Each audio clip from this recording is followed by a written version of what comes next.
Contractor గారా ఈయన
sir కొద్దిగా వెనక జరగండి కొంచెం వెనక సార్ కనపట్లేదు కొద్దిగా వెనక జరగండి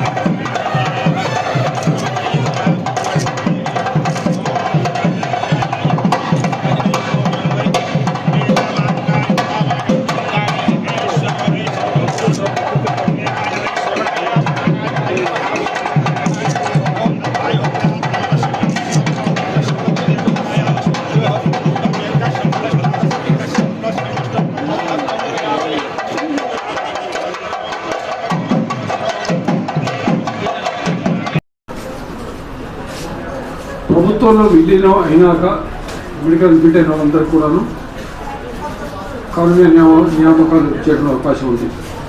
పాత వాళ్ళకి అడిషనల్ మానిటరీ బెనిఫిట్ అని చెప్పడం జరిగింది. అలా కాకుండా విలీనం అయినా కూడా కొంతమంది మెడికల్ అడ్మిట్ అయ్యారు. వాళ్ళకి 5 ఏళ్ళ సర్వీస్ ఉన్నట్టయితే వాళ్ళకి మళ్ళీ డిస్ట్రిక్ట్ మెడికల్ బోర్డులో అంటే ఇంతకుముందు మేము విజయనగరంలో హాస్పిటల్ చూస్ చేసేవాళ్ళు అట్లా కాకుండా డిస్ట్రిక్ట్ మెడికల్ బోర్డు పంపించి అక్కడ కనుక వాళ్ళకి మళ్ళీ అడ్మిట్ అయినట్లయితే వాళ్ళకి ఇచ్చే అవకాశం ఉంది. కానీ విలీనానికి ముందు ఈ పథకం లేదు. ఆర్టీసీలో పథకంలో మెడికల్ ఎగ్జామినేషన్ పథకం లేదు. వాళ్ళకి మాత్రం మానిటర్ పెంచి మాత్రం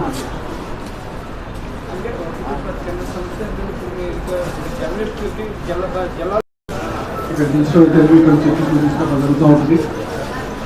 అందుకోసమని పూర్వం ఉన్నటువంటి ఫస్ట్ స్టేషన్ చిన్నదిగా ఉంటాం, తర్వాత లో లయింగ్ ఏరియాలో ఉండకుండా దీన్ని హైట్ పెంచి ఇక్కడ కొత్తగా కట్టడం జరిగింది. ఇది జూన్ 22, 2022లో స్టార్ట్ అయింది. ఇప్పుడు మార్చి 2024 కంప్లీట్ అయింది. కంప్లీట్ అయింది. ఇప్పుడు చూసుకొని ఇవాళ దీన్ని ఇనాగ్రేషన్ చేసుకోవడం జరిగింది.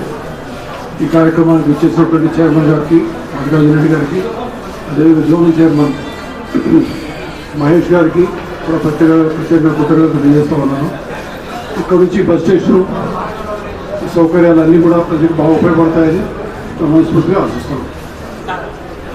ఇక్కడ సీసీ కెమెరా లేకపోవడం చాలా మైనస్ సార్. నిన్న మధ్యాహ్నం 1:25 దొరికితే సార్ మా రిక్వెస్ట్ ఏంటంటే సార్ ఆ కాంట్రాక్టర్ గారికి నాకు నియమాల్లో లేదని అంటారు సార్.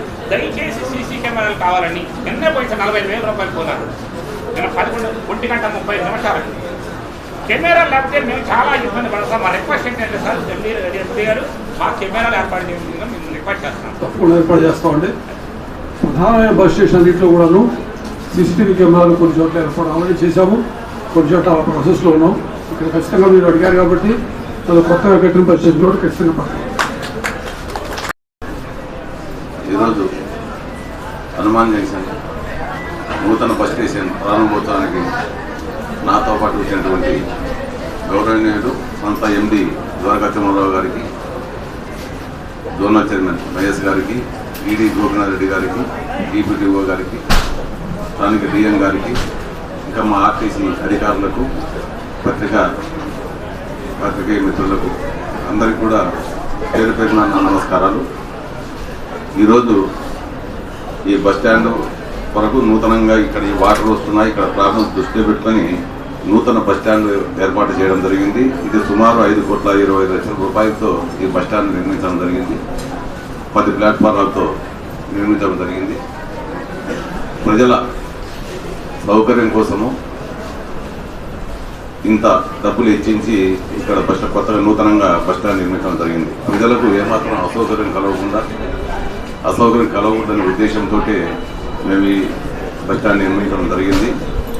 ఇక్కడే కాకుండా రాష్ట్రంలో అనేక చోట్ల కూడా ఎక్కడ ఏదైతే ఇబ్బందులు ఉన్నాయో అక్కడ అన్నీ కూడా ఆర్టీసీ సంస్థ డెవలప్మెంట్ చేయడం జరుగుతూ ఉంది.